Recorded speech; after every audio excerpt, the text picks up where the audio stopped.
الناس اللي بتبيع وبتشتري عربيات، يعني مثلا لو انت بتبيع العربية بتاعتك خلي بالك اوي من الكلام ده علشان ما تقعش. لو حد مثلا جه اتفرج على العربية بتاعتك وعجبته واتفقتوا على السعر بتاعها، كتبتوا عقد بيع سيارة، على ما تكتب له العقد المسجل يا ريت بقى ما تكتبش العقد المسجل الا وانت واخد كل فلوسك. ولو بقيت بقى مثلا 5000 10000 جزء بسيط خالص، عشان هتعرف ايه اللي هيحصل لو انت عملت الحركة دي وهو عارف ان انت كتبت العقد المسجل. يعني مثلا لو انت كتبت العقد المسجل وهو عارف الشهر العقاري اللي انت كتبت فيه العقد المسجل ده، وعارف محل اقامتك من العنوان بتاعك اللي في العقد الابتدائي او عقد بيع السيارة، اللي هو الورقة اللي ما بينكم دي، هيروح وهيطلع شهادة او صورة طبق الاصل من العقد المسجل ويتعامل بيها عادي، ويبقى كده انت راحت فلوسك.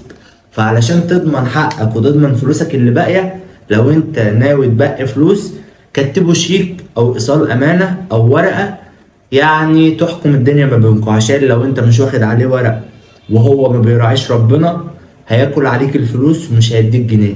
طبعا انا بتكلم علشان الحوار ده حصل قدامي، وابتغاء مرضات الله انا حبيت ان انا اعمل الفيديو ده.